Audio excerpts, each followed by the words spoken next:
Yes. You're right.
Yeah.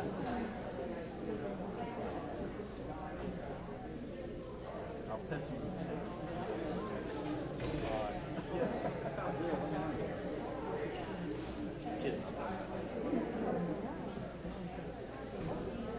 Well, I mean, like, I'm totally relying on this. I don't have that come on. Yeah, so this is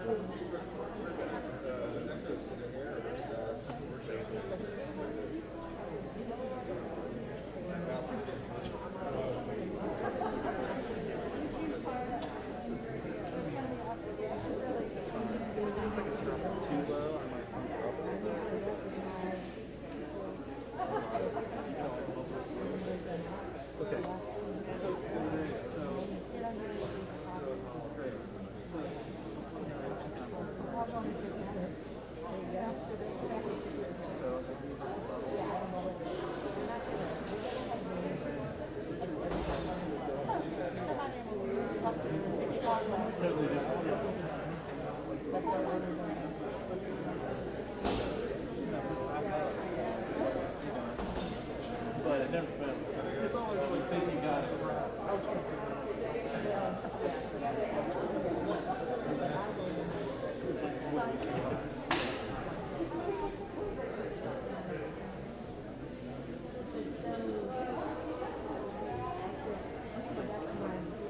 I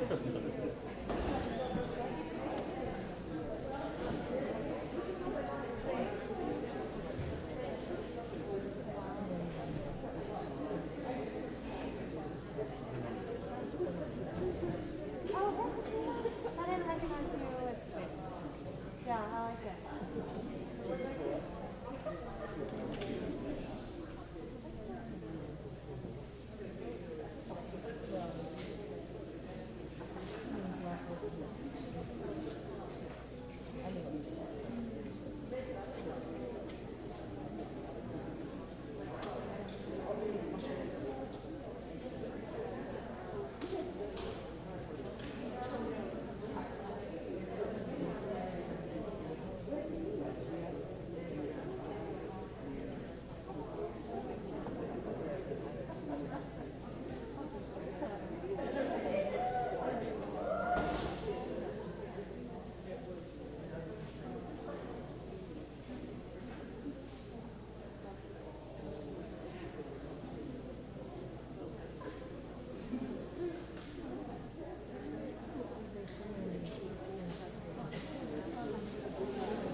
Good evening, everyone.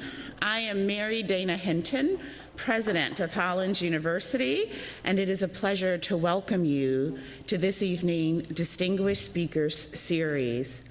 If I could, as a reminder, please silence your phones, if you would, please. And before we begin this evening, please join me in a moment of silence for our UVA family, and particularly hold in your hearts Deshaun Perry, Lavelle Davis Jr., Devin Chandler, their families, their loved ones, and the University of Virginia.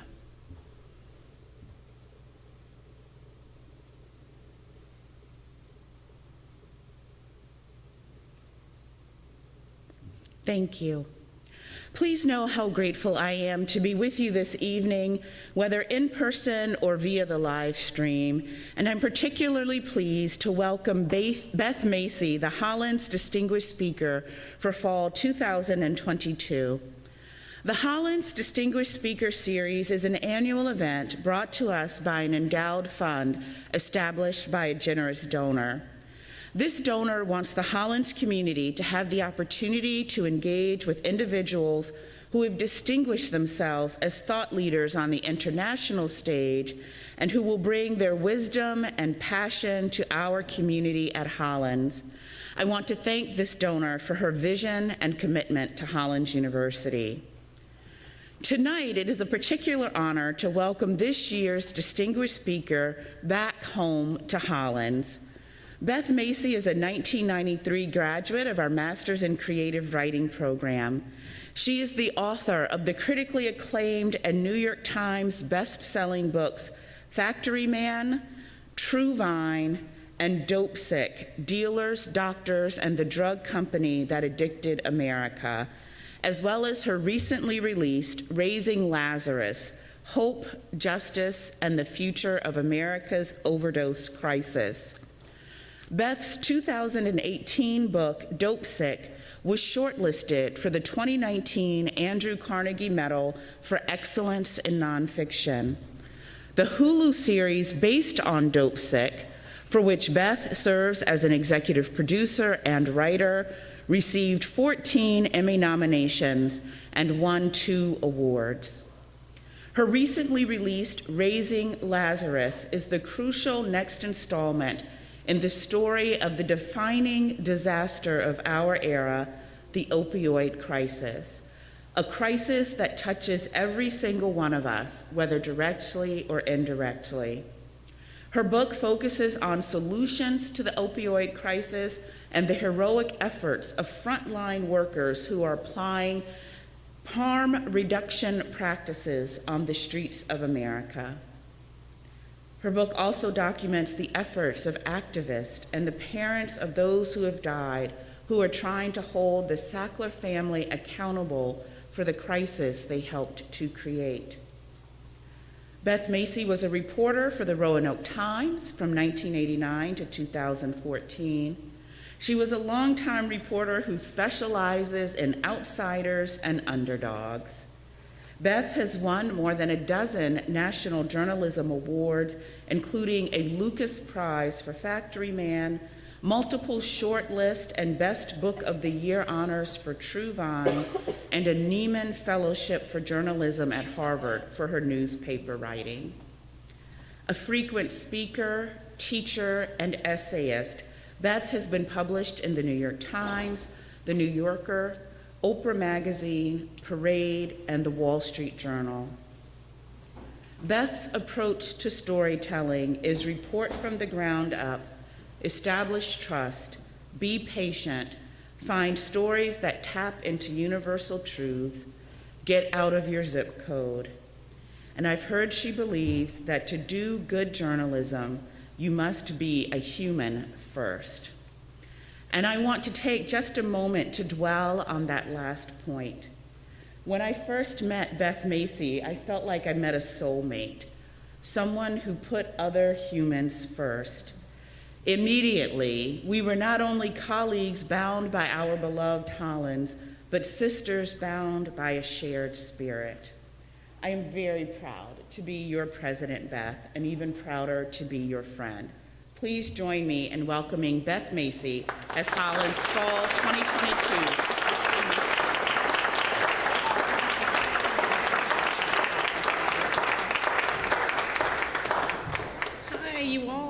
Can everybody hear me okay? Thanks for coming out on a chilly, cold night and to hear about my work, and thank you, President Hinton. She is right, we were sisters from the first minute. I think I was invited out for an hour-long lunch and stayed almost 3. So I'm so grateful to be returning to Hollins and to this glorious place that is so spirited and so full of creativity. So I'm going to talk about my new book, Raising Lazarus. I'll talk about how it sort of grew out of my last book, Dope Sick, which came out in 2018. And then I'm going to do questions with 2 students afterwards, and then we'll take audience questions as well, I believe. And Rachel's going to give me a sign minute. So I first started reporting on the opioid crisis when I was still a reporter at the Roanoke Times. It was 2012, and I was the families beat reporter, and I wrote about 2 families whose lives had been upended by heroin. One, the young man died of overdose, and the other, the young man was about to go to prison for 5 years for his role in selling the man who died, his former private school classmate, heroin. And readers kind of spit their coffee up and said, "What? Wealthy white kids are doing heroin? We had no idea." And here we are. When I first started talking about Dope Sick, it was 2018, and I would say we've lost 72,000 people in the last year. And we know that's an undercount. And besides, it doesn't count addiction-related suicide, hepatitis C, HIV, endocarditis.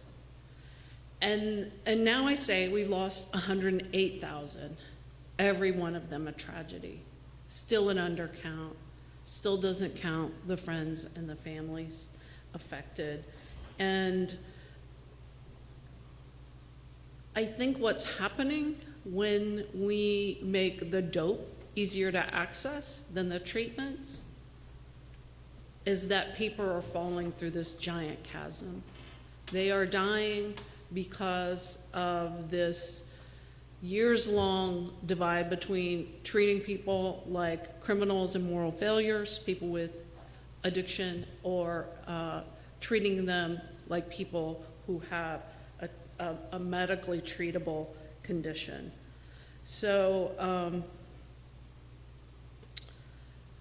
I'm just going to give you one slide of numbers. This is your only spinach of the night. I'm way more into the stories, but these are the numbers that really made the hair stand up on the back of my neck. I've already said we lost 108,000 in the last year. When you go back to when OxyContin was introduced in 1996, we've actually lost more than 1 million people to drug overdose. More than a third of American families have been affected. And we now know that we have 7 million people living right now with opioid use disorder. And that just came out in June, which was times 4 more than previously known. We know addiction is a chronic relapsing disease. It takes the average person 4 to 5 treatment attempts over an average of 8 years to get just 1 year of sobriety. And we also know that we have a treatment gap of 87%. That means that in the past year, only 13% of folks have been able to get treatment for their addictions. That's largely because we make the medicines for opioid use disorder, and you'll hear me call them MAT, medication-assisted treatment. The gold standards of care are buprenorphine and methadone. We make them almost impossible to get in the United States. Most rehabs don't allow them when all the research supports their use. And we all know parents who have remortgaged the house to send their children away to out-of-state rehabs, most of which don't allow the medicine because there's a lot of stigma around it. And the reason we thought this book was so important to write now is with the opioid litigation settlement dollars about to come down. In fact, some of it is already landing in communities. Every dollar that we spend on treatment can save 12 or more on reduced criminal health and healthcare costs. And we don't want to happen to this money what happened to the tobacco settlement, which is that only 3% went to its intended use, and a lot of it went to filling budget potholes and crazy things that had nothing to do with what the tobacco companies had done. So I got this idea that I wasn't finished writing about this shortly after Dopesick came out. Now, writing Dopesick really did a number on me. My main person that I've been following, a young woman named Tess Henry, who was from Roanoke, the daughter of a surgeon and a hospital nurse, somebody who should have had every opportunity to get evidence-based care. She is basically found murdered in the bottom of a dumpster on Christmas Eve. And that's how the book Dopesick ended. She had tried so hard to get on MAT, and every time she did, she faced barriers, whether it was a 3-week-long waiting list or somebody finally took her in Blacksburg, but she lives in Roanoke, and how's she gonna get to Blacksburg every week? And oh, by the way, it costs $500 the first week, and then $100 cash every week after. And when she was doing well, and they tested her, and she tested positive for marijuana, rather than increase her treatment and her counseling, they kicked her out of the program as punishment. And the first time I interviewed Tess, it was late 2015, she described how she had been overprescribed at an urgent care center in Roanoke 2 30-day prescriptions for opioids for a simple case of bronchitis. And then she described all the barriers that she was facing at the moment. And she said, what we need is urgent care for the addicted. And she didn't know what that meant because she had never seen it or experienced it. And I didn't know what it meant because I too had never really seen anybody experience it. So the spirit of Tess hangs over this book. I was so bereft at not just the loss of her and so many others, but also just like ticked off at the government and the ineffectual response that I really didn't want to write about this again. My husband said, you should write a cookbook. Like, you deserve to write a cookbook now. But then when I went around talking about Dopesick, and of course working on the show, I started to hear of really innovative, exciting things that were happening. And I was like, I'm not done yet. I think this will be a good way for people to almost have a guidebook on what to do with the opioid litigation money. And hopefully, and this was really my goal with the Hulu show as well, to be a real stigma buster, because stigma is really what's killing people. So I mentioned that the medication-assisted treatment, or MOUD, that's medications for opioid use disorder, are really, really hard to get. About 5% of folks with OUD were able to access buprenorphine in the past year. And the doctors Hartman, they run an outpatient clinic for Carillion, and they ran the clinic that Tess had a long waiting list to see. But they knew of her story, and they helped as they could. And what they really did, and to continue to do, is they increased their capacity. Carillion increased their capacity. When Tess's mom and I did an Audible original podcast called Finding Tess, we were trying to track her last steps. She was trying so badly to get home, to get custody of her son. And why didn't that happen? And I reached out to interview the head of Carillion's emergency department. His name's Dr. John Burton. Now, I had interviewed him for the book in 2017, and I said, well, what about doing buprenorphine in the ER? Because this is the place where people turn up the most. They turn up with abscesses, endocarditis, infections, overdoses, and they get their immediate thing treated, but they weren't getting their substance use disorder, their underlying treatment. And he said, well, I don't think that's our purview. He said this in 2017. He was very pessimistic. And he said, isn't that just treating a drug addiction with another drug? And I called him back 2 years later, and all of a sudden he had changed his mind. He had his entire staff in 5 hospitals waiver to provide this evidence-based medicine. He got them all waivered in 1 week. The DEA requires a special waiver. There's a law in the Senate right now called the MAT Act, which hopefully will do away with the waiver, because you don't have to have a special waiver to prescribe Percocet and OxyContin, for instance. But you could hear the change in his voice. He was suddenly really optimistic, because he wasn't seeing the same people cycle in and out. So now when you have an overdose and you go to RMH, they bring you back, or probably the EMS has already done that, but they continue. If you need more Narcan, they set you up with a peer recovery specialist. You're going to hear, I'm going to talk more about them in a little bit. And then they give them temporary buprenorphine and an appointment to go to the Hartman's clinic. And suddenly, they're having such success. And I said, well, Dr. Burton, what changed your mind? And he said, well, we read your book. And then we looked at the research, and we said, how can we not be doing this?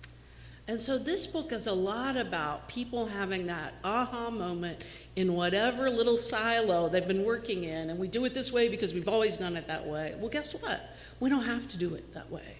We don't have, what we're doing now isn't working. So I wrote a piece for The Atlantic in March 2020. Something was kind of going on then, March 2020, about this addiction pioneer I had met named Nikki King. Now, Nikki grew up in East Kentucky in the epicenter of the opioid crisis. Among her first memories are her friends' parents dying at birthday parties, overdosing.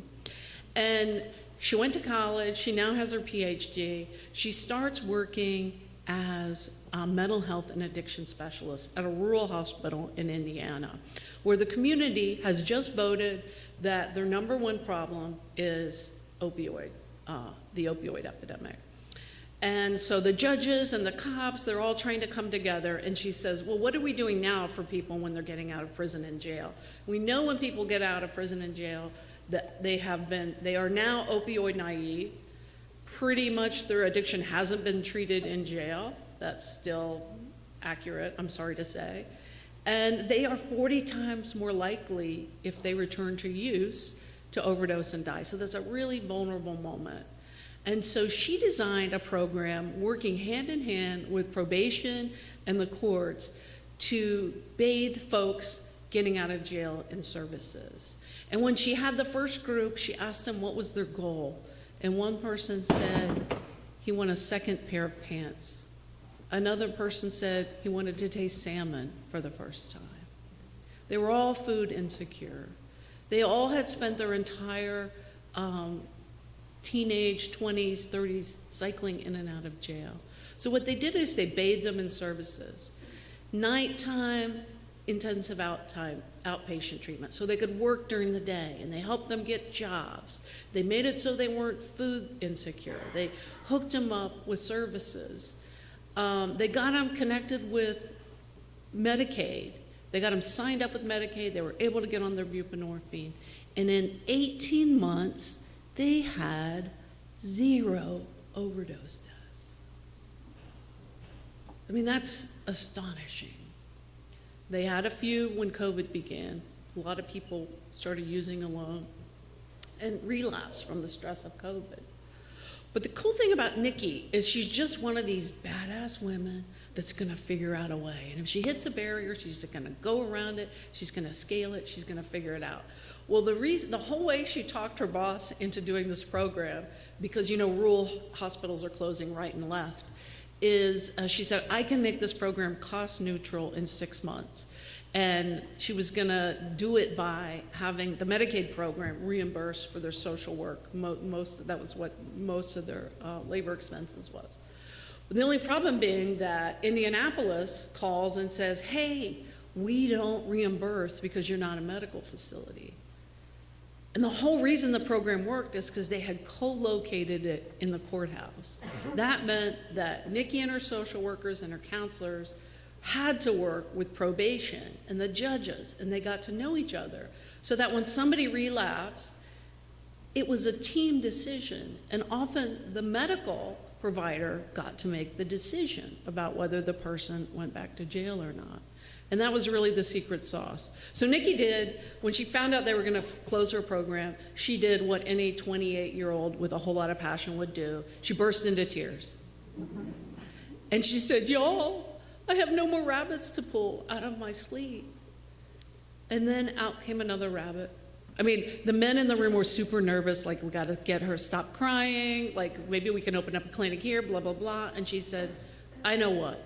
What if I buy the courthouse? She speaks in really dramatic terms like that.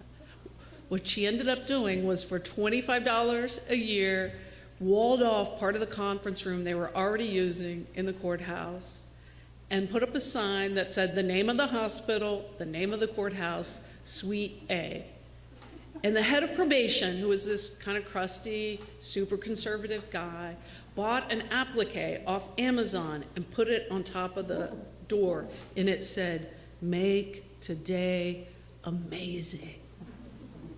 And I'm telling you, this is not someone who 6 months prior would have thought any of these folks had a right to an amazing day.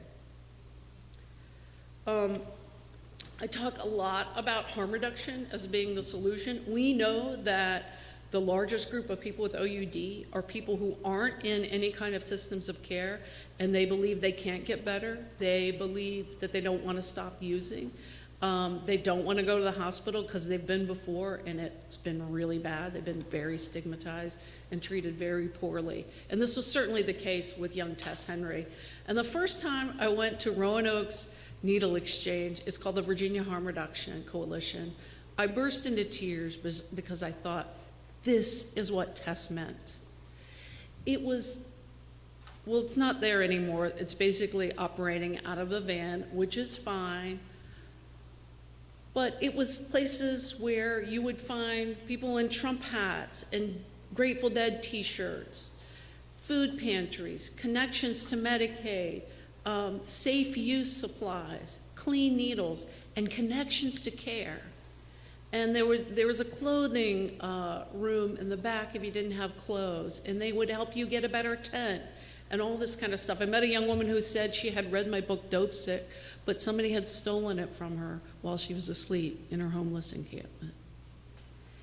And it's a place where people can go and be treated with no judgment, and love. And as the father of harm reduction said, we believe any positive change, as the person defines it for him or herself, is our definition of recovery. And the first person I met that really explained this to me, he had been a heroin user in New York in the 90s, and he went into a needle exchange, and the person at the front desk said, "How can I help you?" And he said, "I'm hungry." And she gave me a sandwich. And not only is he now clean and sober, we know that people who go to needle exchanges are 5 times more likely to enter recovery. But he runs a harm reduction center in Jamestown, New York, and he's alive because of the sandwich. It's this idea of building up these little threads of trust to treat people like human beings, and eventually, when they're ready, to offer them entrees into care. And Tess would have eaten this up. She would have done so good on this model. The book begins at a McDonald's parking lot next to a dumpster. Probably not I think it's the only book I've ever read that began next to a dumpster at McDonald's. I had a different beginning, and my editor said, I don't think we're there yet with the beginning. You do your best writing when you write about people you really admire. And I thought, who do I admire the most in this book? Whose story exemplifies how in the hell we're gonna get out of this? And I thought of this nurse practitioner named Tim Nolan, who was doing needle exchange from the back of his Prius, and then he was starting to do low threshold buprenorphine, or the MAT. And he was working under the auspices of this harm reduction group run by 2 women. They call themselves the nation's first queer, biracial, faith-based harm reduction group. And they started out, before it was legal in North Carolina, out of the back of their pickup truck, posing as a food pantry. They would tuck in clean syringes in a box of granola bars, and their business card, which said Olive Branch Ministry and the phone number, so that if a relative found the card, they go, "Oh, how nice, they're going to church." And so Tim starts volunteering for Michelle and Karen, and they both have matching tattoos that say acta non verba, which is Latin for do shit, don't just talk about it. And they now have 3 needle exchanges all over the furniture belt of North Carolina. They have somebody named Jess, who is a peer recovery specialist, somebody in recovery who drives around, meets people in Kroger parking lots, in their homeless encampments. And by the way, when I was down there recently, about 6 weeks ago, the woman in that tent just had brought her food, needles, cat food for her cat. She is now living in a house and has a job, and she's sober. It's that connections to non-judgment and care. The first time she met Michelle, she was in a prison-based addiction program, and she was wearing shackles. So I call the peers, that's people who walk through this journey with people, whether it's meeting them in a hospital, passing out needles. They have been there, and they really help envelop people in these systems. So this is Tim, the guy at the dumpster. He starts out volunteering for Michelle, and he's passing out needles at truck stops, and he notices that people look pretty sick. And one woman tells him, "Yeah, I think I have hepatitis C." And he says, "Well, how be next week? I'll test you." And she tested positive, and then he got her treatment through the federally qualified health center where he works during the day. And then she said, "You know what? I bet all my friends have this too. How would it be if I start having hepatitis C testing pizza parties in my house?" And so Tim comes in his dusty Prius, and he sets up basically a lab in her breakfast nook. He does the same thing on the top of his car. Here he is signing somebody up. And again, these are all people who are not, these are the people most likely to die who are not in any systems of care. And I had been spending several months with Tim going out on his low barrier nights. And when he said, "Well, you have to come down to the clinic." because I really want you to see Nicole. Nicole is a peer recovery specialist, so she's in recovery herself. But all Tim said was, you just have to see her to believe her. When I say she runs the clinic, she runs the clinic. Now, she could have an office in the back, like the other peers, but she chooses to be the person at the front desk. So I'm just going to read you a small portion of the book where I spent the morning just hanging out. That's my notebook there in the picture at her front desk. In recovery for 7 years, Nicole has a sixth sense for what to say to broken down people approaching her front desk counter for the first time. She gives new patients her direct phone number. She pulls the tearful ones aside and convinces them to be honest with their providers. She's got like this sixth sense for, like, if somebody's upset, she knows it, and she brings them back, and she makes them tell her what they're really thinking. Then she decides which practitioner they'll see based on whether she thinks they'd thrive better under Tim's harm reduction approach or the other nurse practitioners whose style is stricter, more tough love.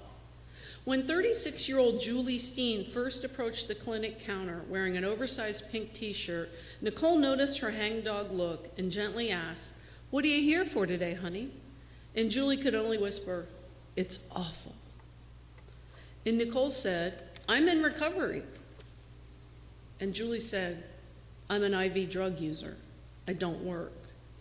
And Nicole repeated, "I'm in recovery myself, and we can put you on a sliding fee scale." And Julie said, "But I'm homeless. I live in a tent. My children are in another home." She had actually borrowed somebody's car just to get there for the day. And Nicole said, "We want to see you." Now, if anybody's ever had that experience at the doctor's office, raise your hand. Tim sends me periodic updates, subject line, "Our peeps," and he tells me about all the people we got to know while I was working on this book. And Julie, the woman at the front counter, this is just fresh news from last week. He says, "I saw Julie in the clinic this week. She's doing amazing. She is drug-free. She's in her late 30s. She had been using since she was 14. She's working the third shift in a convenience store and spending lots of time with her kids.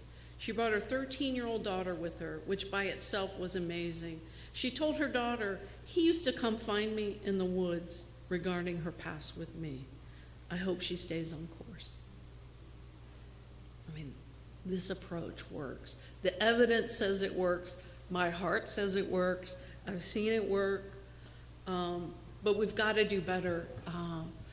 We've got to stop just thinking we can incarcerate our way out of this.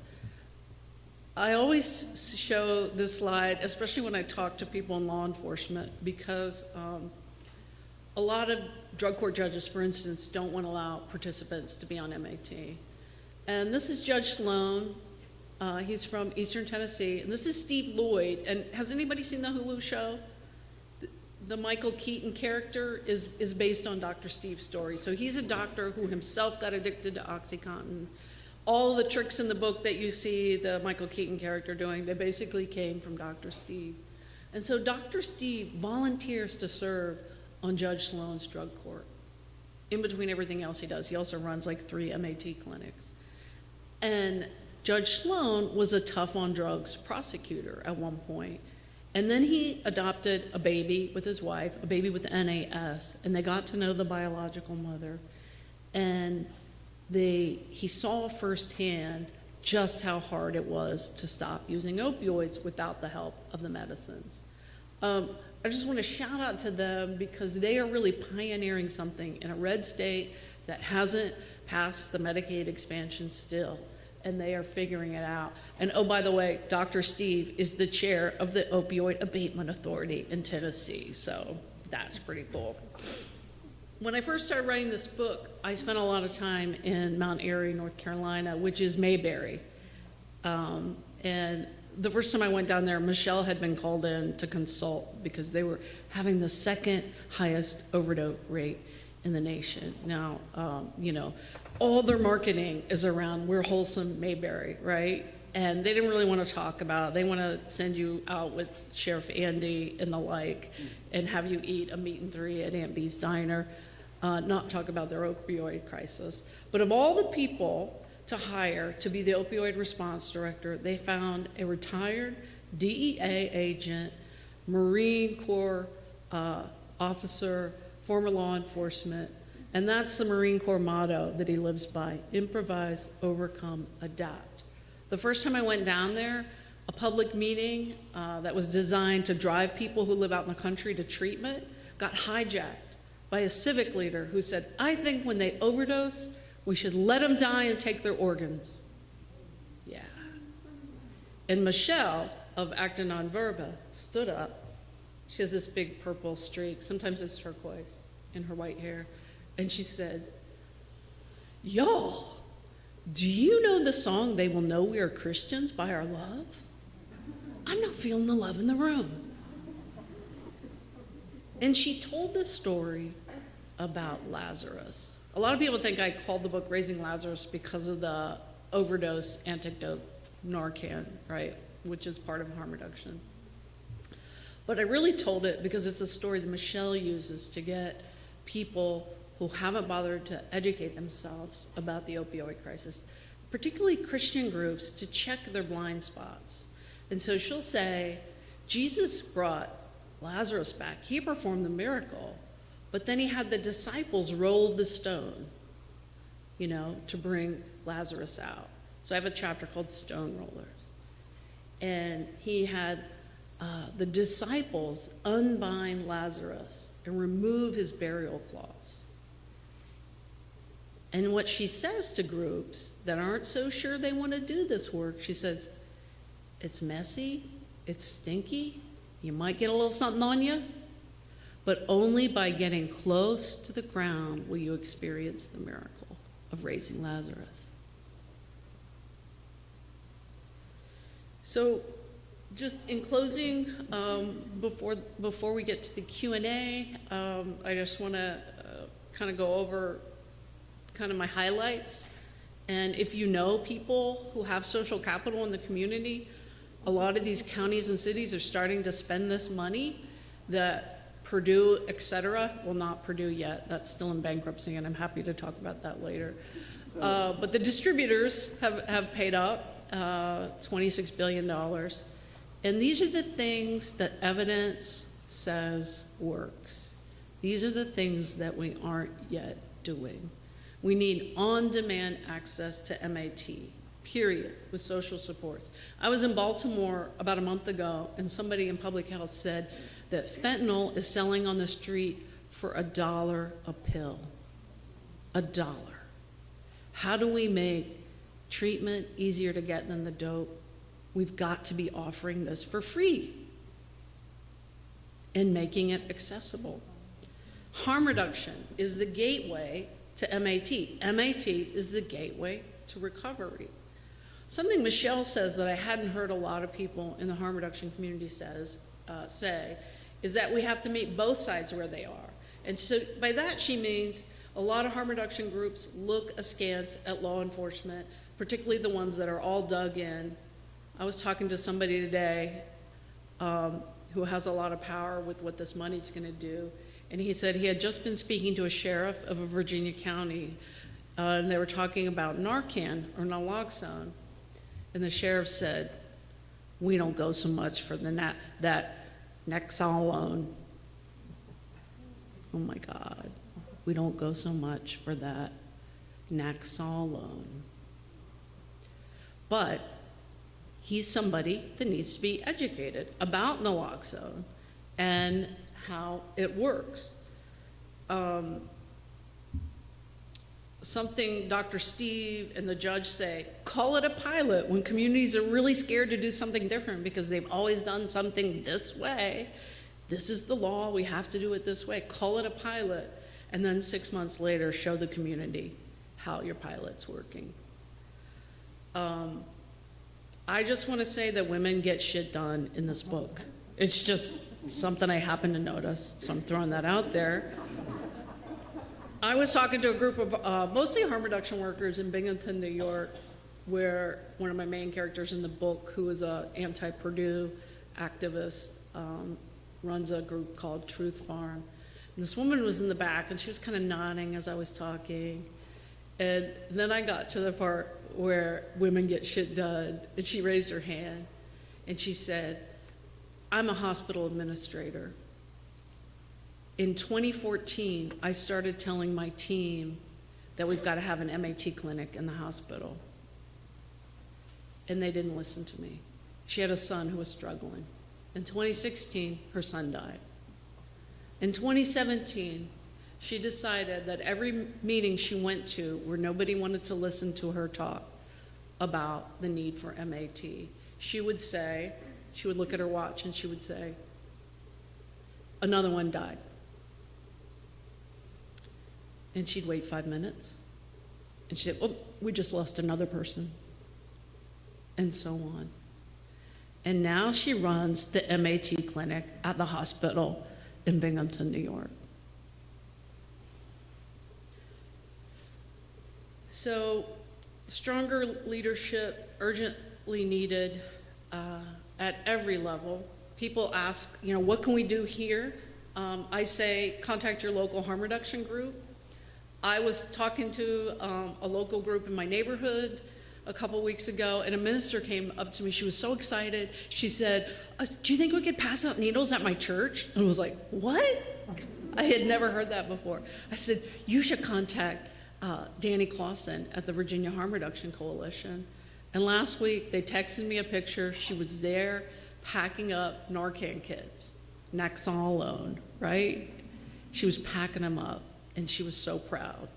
And who knows what this woman's gonna do. She's got a heart busting to help. The best thing about the Hulu show was in 8 hours, you got the lesson of who the real criminals were. It's Purdue Pharma, it's the Sacklers, it's the other companies and distributors that created this epidemic and cashed in.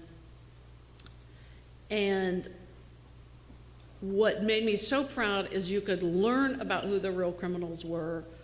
At the same time, you saw A-list actor like Michael Keaton struggling to get sober and to get access to these life-saving medicines. And people reached out to our team. Like one mother called and said, for the first time in 3 years, I called my addicted son. So that's what it's about. It's about stopping the stigma, which infiltrates every level of society, that realizing these are just people like me and you, and there but for the grace of God or a fall down the stairs at the wrong time in our history, we could end up just like the folks in this book. So thank you so much for showing up and for listening, and I think we're happy to do questions now with Maren and Julia.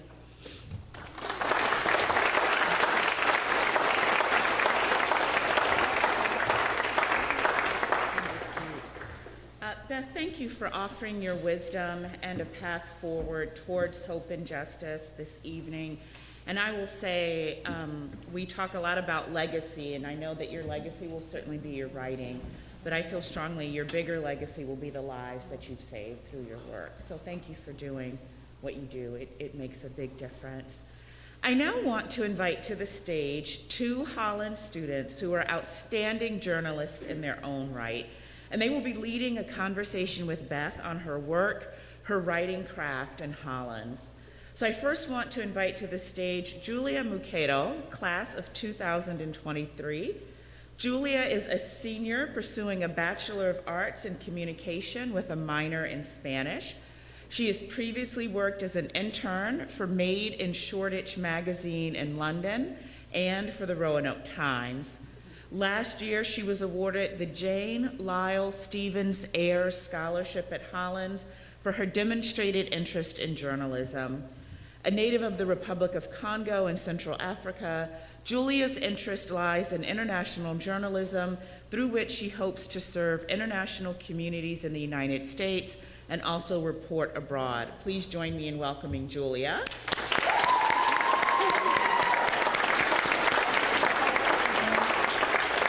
Next, please welcome Maren Harrington, a second-year MFA candidate in Hollins' creative writing program.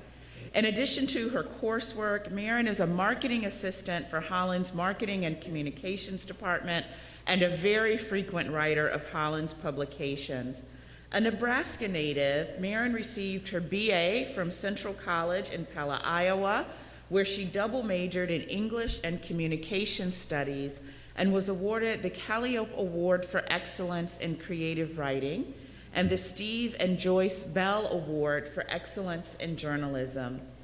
Maren is currently at work on her thesis, so we're holding you deep in our hearts, Maren, and her thesis is an essay collection exploring girlhood and Catholicism in the Midwest. Please join me in welcoming Maren to the stage.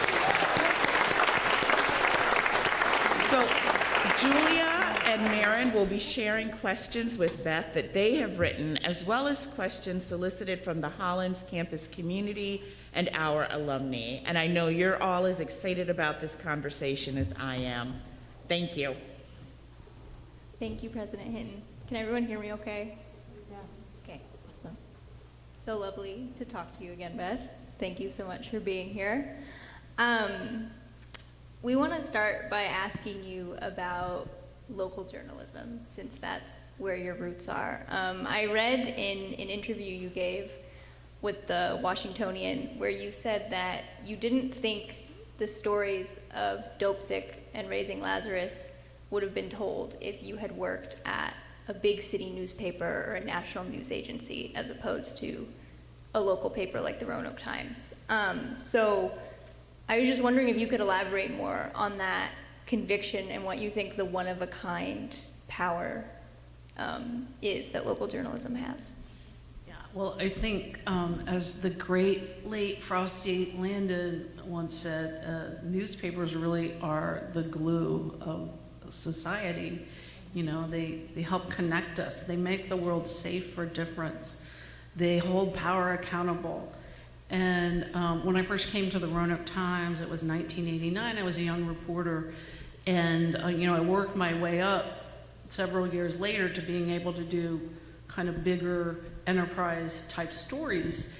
And in 2010, I came back from a fellowship, and my editor told me about the last furniture factory that closed. And so I did a piece that led to my first book, Factory Man, which examines the aftermath of globalization in America, which I think has led to a lot of the division we're currently in. And a lot of the same communities where the jobs went away were the same places where pill mills popped up and people saw getting a prescription, taking half, selling half as a viable way to pay their other bills.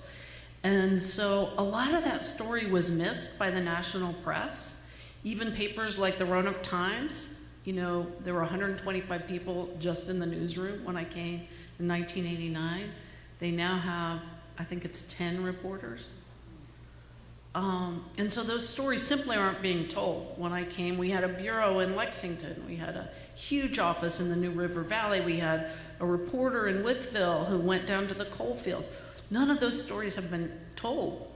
And I think, I mean, partly I'm able to tell these stories because people from the cities have missed them. And in fact, like, some of the things they've said to me, like, why do you stay in Roanoke? I'm like, because it's a really great place. I mean, we got stories here. Lee Smith, who was a great Hollins alum, said her New York editor wrote in the margins of one of her manuscripts, double wide what? I got one more.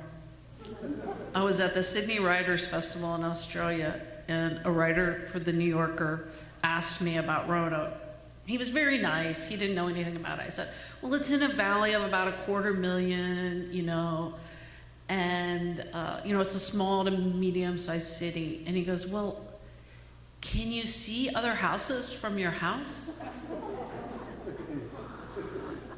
Like, they don't have a clue. Sorry, that was a long answer. No, that was great. Thank you. That's a topic. Thank you. All right.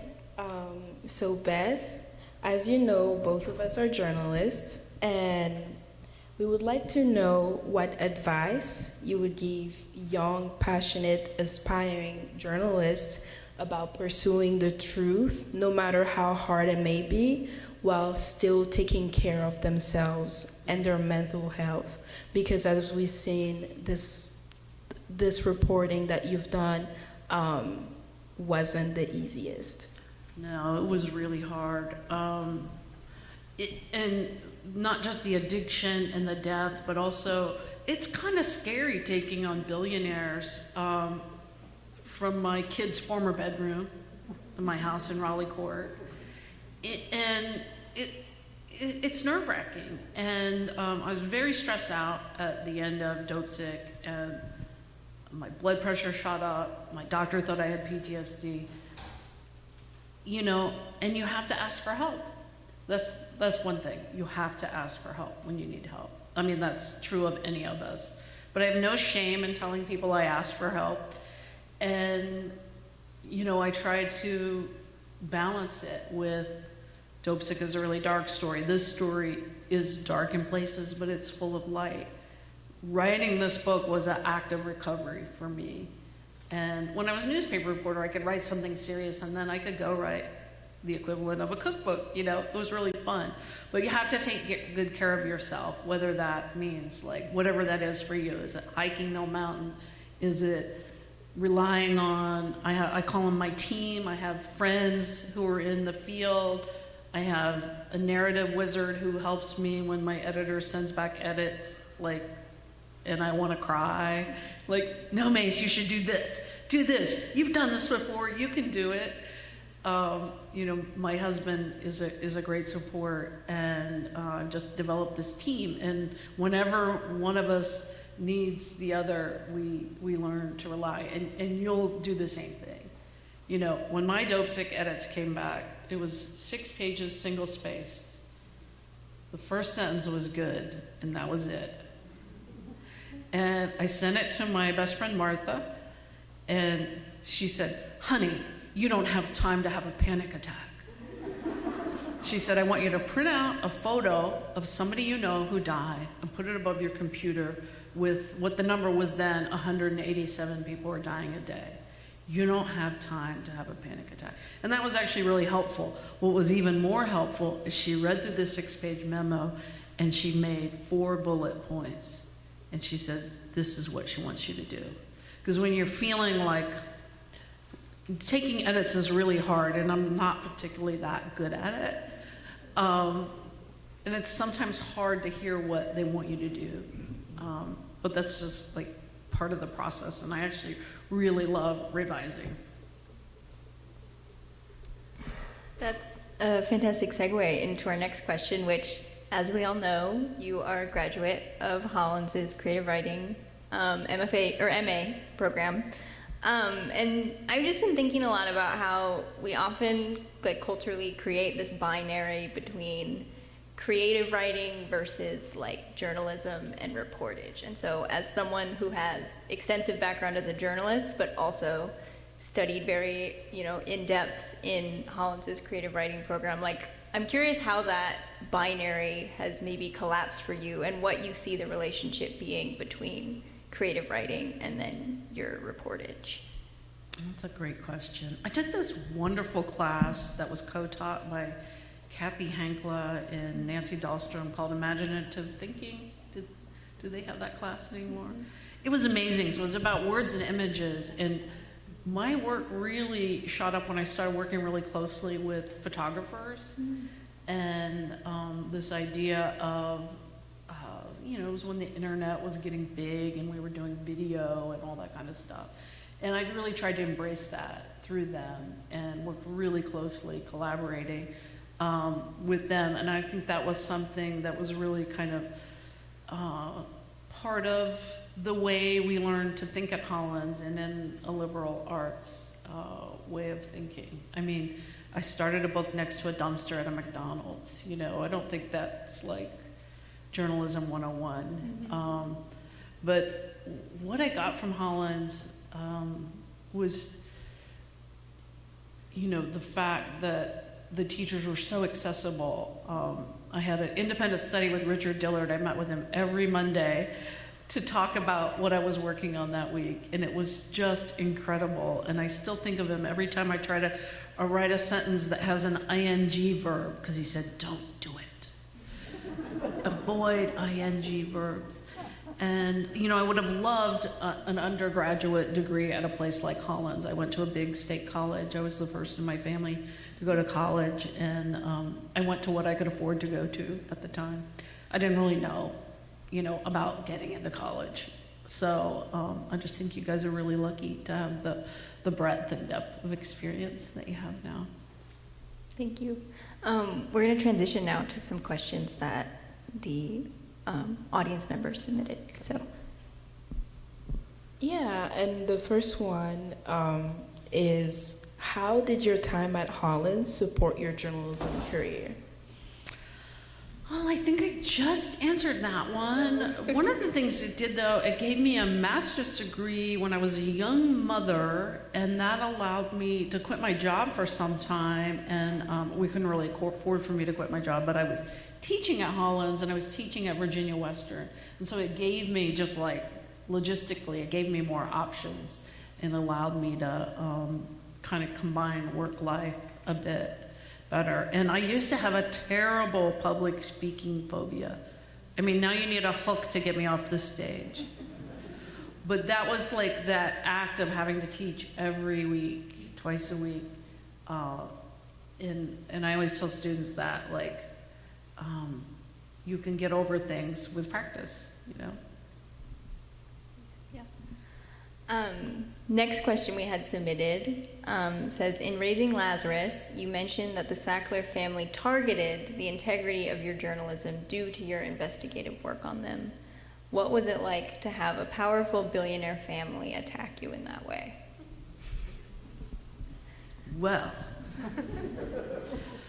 bold letters, personal and confidential, not for attribution. Letters from Richard Sackler's lawyer to the lawyers at Disney saying my journalism should not be trusted because on page 197 of Dopesick I said blah, but on such and such interview on TV she said blah, and maybe a comma was off. They were really trying to intimidate me. And I got to give it to Hulu because we shopped the show around all over Hollywood, and they were the only ones willing to make it.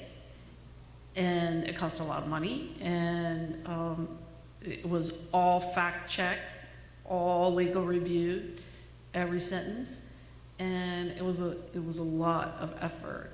But it felt a lot better when I went from being works at home in kids' former room in Raleigh Court to having Disney, because Disney owns Hulu.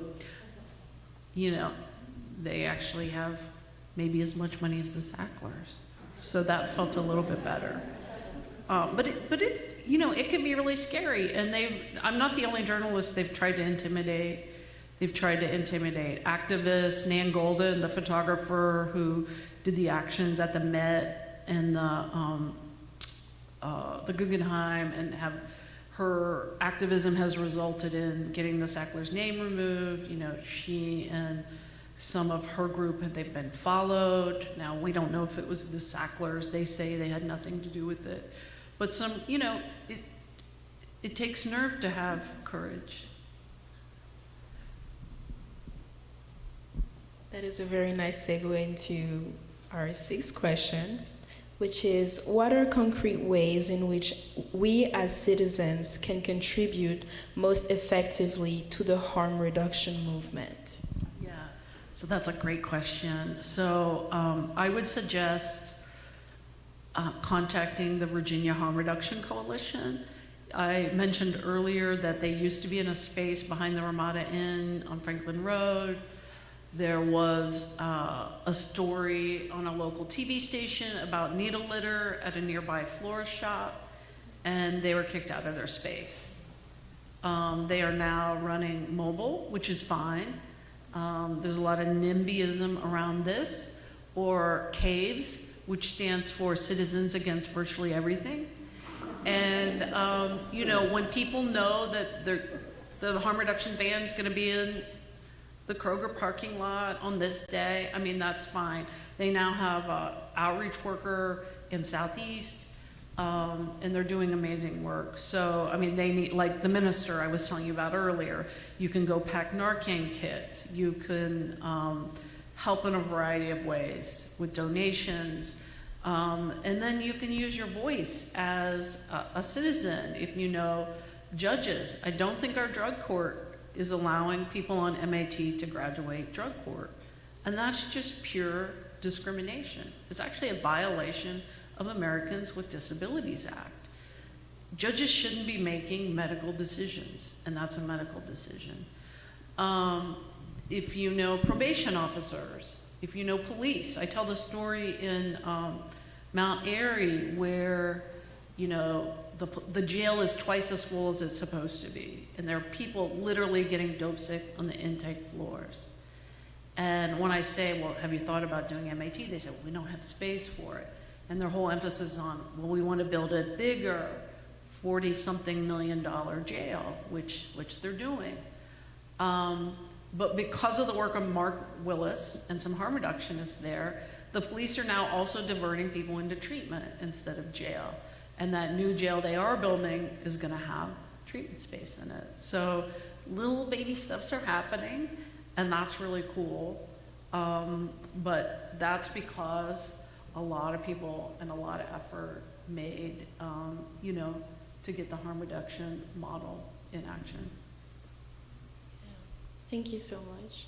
I don't know if we still have some time. Do we?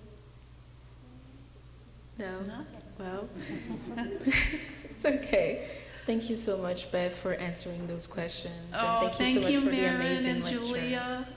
It was really terrific. We had a great interview last week, too. I really enjoyed it, and I'm wishing you both the best. And Mary, thank you again for having me to my alma mater, to my home. Can you join me in thanking Julia?